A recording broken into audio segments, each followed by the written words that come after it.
Hello friends, तो कैसे हैं आप सब। मैं हूं नेहा और आप देख रहे हैं आपका यूट्यूब चैनल इज अर्नर्स।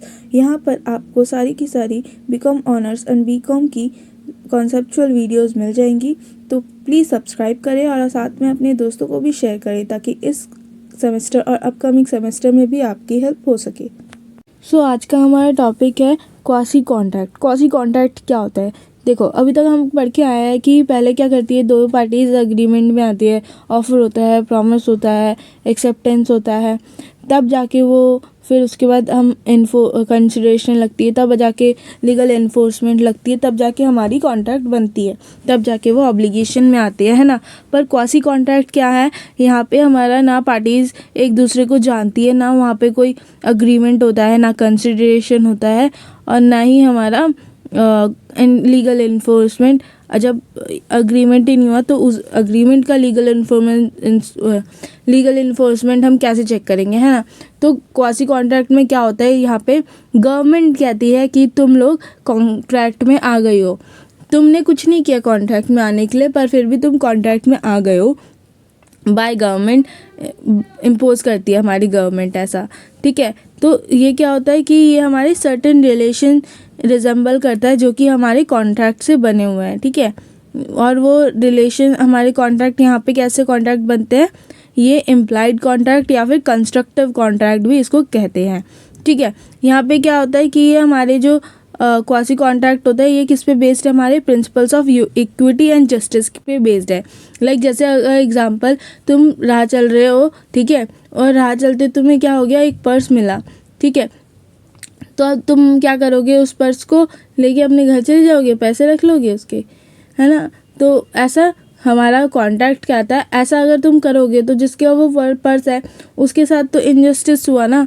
तो इसीलिए लॉ ने कहा है कि तुम्हें अगर किसी का सामान मिले तो तुम्हारा ये ड्यूटी बनता है कि तुम्हें उस सामान के ओनर तक को ढूंढना है, ओनर को ढूंढना है और उसको गुड्स पहुंचानी है, ठीक है। तो ये हमारी ड्यूटी बढ़ गई, कॉन्ट्रैक्ट में हम आ गए, किससे, हमारी गवर्नमेंट की वजह से। गवर्नमेंट ने हम पे इम्पोज किया है, हमें उसको ढूंढना है, तो ये हमारा कॉन्ट्रैक्ट हो गया इन लॉ के साथ, ठीक है। फिर उसके बाद हमारे कुछ फीचर्स है, हमारे जो हमारे क्वासी कॉन्ट्रैक्ट के कुछ फीचर्स है। ये क्या है, पहला इम्पोज्ड बाय लॉ है और अग्रीमेंट से नहीं आता है, ठीक है। The duty of the party and not the promise of any party is basis of such contract. कि पार्टीज क्या कर रही है, प्रॉमिस नहीं कर रही है, यहाँ पे वो अपनी ड्यूटी कर रही है, ड्यूटी बन जाती है हमारे प्रॉमिसी की, ठीक है, मतलब प्रॉमिसर की हमारी ड्यूटी बन जाती है ये। देन उसके बाद हमारा the right under it always a right to money though not always to a liquidated sum of money. जो हमें राइट मिलता है वो यहाँ पे राइट ऑफ मनी मिलता है, ठीक है। और कोई और सम ऑफ मनी ज़्यादातर क्या होता है, लिक्विडेटेड सम ऑफ मनी नहीं होता है, कुछ काइंड में भी दिया जाता है, ठीक है। देन उसके बाद हमारा right is available against specific person and not whole world. कि ये जो हमारा कॉन्ट्रैक्ट होता है, ये इसके बदले हम एक ही पर्सन से ये कॉन्ट्रैक्ट करते हैं, हम पूरे वर्ल्ड के साथ ये कॉन्ट्रैक्ट नहीं करते हैं, ठीक है। फिर उसके बाद अ सूट फॉर ब्रीच में be filed in the same way as in the complete court. जैसे कंप्लीट कोर्ट में कॉन्ट्रैक्ट में जैसे केस फाइल सूट होते हैं, वैसे ही हमारा क्वासी कॉन्ट्रैक्ट में भी वैसे ही केस एंड फाइल सी हो सकता है, ठीक है। देन उसके बाद हमारे टाइप्स ऑफ क्वासी कॉन्ट्रैक्ट, पहला है हमारा क्लेम फॉर नेसेसिटी सप्लाइड। ये क्या है कि अगर कोई पर्सन किसी एक पर्सन को, जो कि हमारा माइनर है या फिर ल्यूनाटिक है या फिर अदर डिस्क्वालीफाइड पर्सन है या ओल्ड है, ठीक है, तो उन्हें वो क्या करता है, नेसेसरी प्रोवाइड करता है। कोई भी ऐसा पर्सन जो कि हमारा इनकम्पिटेंट है कॉन्ट्रैक्ट में आने के लिए, उसको जो अगर कोई सप्लाई करता है नेसेसिटीज़ उसकी, क्योंकि वो तो किसी कॉन्ट्रैक्ट में आने के उस काबिल ही नहीं है, तो अपनी सप्लाईज का कैसे करेगा, है ना। तो वो हमारा इस क्वासी कॉन्ट्रैक्ट में आता है, ये भी हमारा क्वासी कॉन्ट्रैक्ट में आता है। लाइक जैसे हमने पढ़ा था माइनर के केस में, वहाँ पे क्या होता है कि हमारी जो माइनर है उसकी डेली नेसेसिटी प्रोवाइड की जाती है। तो वहाँ पे मैंने ये भी बताया था कि जो हमारा जो माइनर है वो कभी खुद से लायबल नहीं होता है, जो सप्लाई कर रहा है उसको, जो नेसेसरी सप्लाई कर रहा है वो क्या, उसको जो अपने जो उसने पैसे खर्च किए हैं वो मिल जाएंगे। वो और वो किससे मिलेंगे, माइनर की प्रॉपर्टी से। माइनर की प्रॉपर्टी से वो रीइम्बर्स करवा सकता है। माइनर की प्रॉपर्टी वहाँ पे लायबल होगी, बट लायबल माइनर नहीं होगा, ठीक है। और वो कितना ही पैसा रिकवर कर सकता है जितना उसने खर्चा किया है, ठीक है। अपने डैमेजेस कुछ अलग से वो रिकवर नहीं कर सकता है। देन उसके बाद हमारा payment by an interested person. इसका एक एग्जांपल लाइक अगर तुम एक घर में रहते हो, ठीक है, रेंट पे रहते हो, तुम्हारा जो ओनर है वो कहीं और रहता है, ठीक है, वो आउट ऑफ स्टेशन रहता है, तुम उस घर में रहते हो और उस घर का जो है वो घर लीज पे हो था, ठीक है, लीज पे हो या फिर लोन पे हो, ठीक है।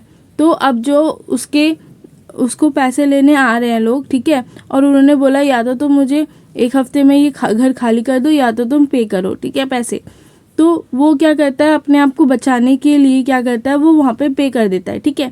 अब जब उसने पे कर दिया तो किसके नाम पे किया पे, इंटरेस्टेड पर्सन को, कौन है हमारा वो सॉरी इंटरेस्टेड पर्सन नहीं, मतलब किसके लिए किया जा रहा है, ओनर के लिए किया जा रहा है, ठीक है। पर इंटरेस्ट वहाँ पे अगर वो पैसे नहीं दे तो नुकसान किसका होगा, उसका होगा। उसको एक हफ्ते में घर ढूंढना कितना मुश्किल होता है ना, तो एक हफ्ते में वो कहाँ जाएगा, इसीलिए उसने बोला चलो मैं पेमेंट कर देता हूँ, ठीक है। अब वो जो पेमेंट उसने करी है वो उसको रीइम्बर्स करवा सकता है क्या ओनर से? हाँ, वो ओनर से रीइम्बर्स करवा सकता है क्योंकि वो उसका खुद का लायबिलिटी नहीं थी, उसने तो बस पे किया है ओनर की लायबिलिटी को, ठीक है। तो वहाँ पे वो रीइम्बर्स करवा सकता है किससे, अपने ओनर से, ठीक है। फिर उसमें क्या लिखा है कि हमारा जो पेमेंट है वो हमारा बोनाफाइड होना चाहिए और for the production of one's interest होना चाहिए। बोनाफाइड मतलब जेन्युइन होना चाहिए और अपने बचाव के लिए होना चाहिए, ठीक है, अपने रक्षा के लिए। देन उसके बाद हमारा payment should be made non gratuitously और वॉलेंटरी, कि ग्रैटिट्यूड नॉन ग्रेचुअसली, कि कोई ग्रैटिट्यूड यहाँ पे शो नहीं कर रहे हैं, ठीक है, वो अपने को बचाने के लिए कर रहा है, कोई ग्रैटिट्यूड वहाँ पे शो नहीं कर रहा है, ठीक है। देन उसके बाद हमारा another person must be bound by law to pay. वो क्या है कि लॉ ने उसको बोला, लोन लेने आए हैं, है ना, लोन या फिर लीज वगैरह लेने आए हैं, तो वो किस लिए लेने आए हैं, वो बाय लॉ उनको लेने आए हैं ना, तो वो हमारा क्या हो रहा है, बाउंड बाय लॉ टू पे हो रहा है। देन उसके बाद हमारा the payment must be made to a third party and not to himself, किसी थर्ड पार्टी को उसने वो पेमेंट करी हो, ठीक है। देन उसके बाद हमारा benefits of non gratuitous act. इसमें क्या है कि इसमें हमारा है कि वो क्या है कि लाइक एग्जांपल तुम एक किसी रेस्टोरेंट में गए हो, ठीक है, और तुम जाके वहाँ पे बैठे हो, ठीक है, तुमने कुछ ऑर्डर नहीं किया, ठीक है, और वेटर ने तुम्हें लाके तुम्हारा खाना तुम्हें पे वो कर दिया जबकि तुमने ऑर्डर नहीं किया था, ठीक है। पर फिर क्या हुआ, तुमने वो खा भी लिया, ठीक है। अब जब वो वेटर है वो बिल लेके आता है तो तुम बोलती हो मैंने तो ऑर्डर ही नहीं किया था, तुम्हें नहीं दिया, तो मैं बिल पे क्यों करूँ। तो वहाँ पे वो हमारा ऐसा नहीं चलेगा, वहाँ पे तुम्हें पे करना पड़ेगा क्योंकि तुमने खाया है, तुमने क्या किया, बाय एक्ट तुमने अपनी मंजूरी दे दी, ठीक है। वहाँ पे तो तुमने करना नहीं चाहते थे, तो वहाँ पे तुम क्या है, करना नहीं चाहते थे पर तुमने कर दिया, ठीक है। नॉन ग्रेचुइटस एक्ट है, ग्रैटिट्यूड से नहीं किया है तुमने, पर तुमने करा है, ठीक है। तो वो वहाँ पे हमारा ऐसा होता है, ठीक है। तो वहाँ पे तुम्हें क्या करना पड़ेगा, तुम्हें वहाँ पे पे करना पड़ेगा क्योंकि तुमने खाया है, ठीक है। देन उसके बाद हमारा next responsibility of finder of goods, वही वाला जो मैंने एग्जांपल में बताया था कि तुम्हें अभी सामान मिले किसी का रास्ते में तो तुम्हें उसको पहले ओनर को ढूंढना है, ठीक है। अब तुम्हारा जब ओनर को ढूंढ रहे हो तब अगर ओनर को ढूंढने में जो तुम्हारा खर्चा हो रहा है, ओनर ढूंढने के बाद उस खर्चे को तो तुम हक से मांग सकते हो ओनर से, ठीक है। तो कि मुझे खर्चा तुम्हारे को ढूंढने में इतना खर्चा हुआ तो पहले तुम मुझे मेरा खर्चा दो तब जाके मैं तुम्हें गुड्स दूंगा, ठीक है, तब जाके वो गुड्स देगा। और अगर वो पैसे देने से मना कर देता है तो वो वहाँ पे क्या कर सकता है, उस गुड्स को अपने पास रख सकता है, ठीक है।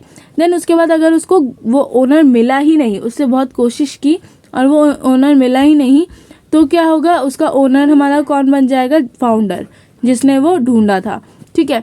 देन उसके बाद हमारा मनी पेड बाय मिस्टेक और अंडर कोर्शन, कि इसमें क्या हो रहा है कि हमें पेमेंट किसी और को करनी थी पर हमने गलती से किसी और को कर दी है, ठीक है। लाइक एग्जांपल, तुम्हें पेटीएम करना था, ठीक है, पर लास्ट का एक डिजिट गलती से तुम्हें वहाँ पे लिखा था 7 लिखा था, तुमने 1 कर दिया, तो वो क्या हो गया, गलत जगह वो पेमेंट पहुँच गई, ठीक है। अब वो जो गलत जगह पेमेंट पहुँची है तो तुम क्या करोगे, उसको फ़ोन करोगे और बोलोगे कि गलती से मेरे आपको पेमेंट चली गई थी, आप वापस कर दो, है ना। तो वो हमें क्या करेगा कि उसको जो है जिसको गलती से चली गई है उसको वापस करना पड़ेगा, ठीक है। वो एक कॉन्ट्रैक्ट में आ गया कि उसको वो वापस करना पड़ेगा, ये उसकी ड्यूटी है। और अगर वो नहीं करता है तो वो उसके अगेंस्ट स्यू कर सकता है। लाइक एग्जाम्पल, यहाँ पे A and B jointly owe 100 to C, A alone pays the amount to C and B not knowing this fact later on also pays 100 to C. C is bound to repay the amount to B. कि ए और B साथ में एक loan में थे जो कि उन्होंने सी से लिया था 100 रुपीज़ का।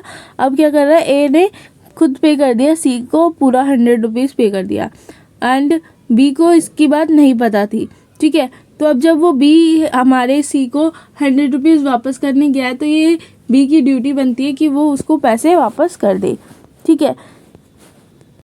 सो आज की वीडियो में इतना। नेक्स्ट में करते हैं हम कॉन्टिजेंट कॉन्ट्रैक्ट।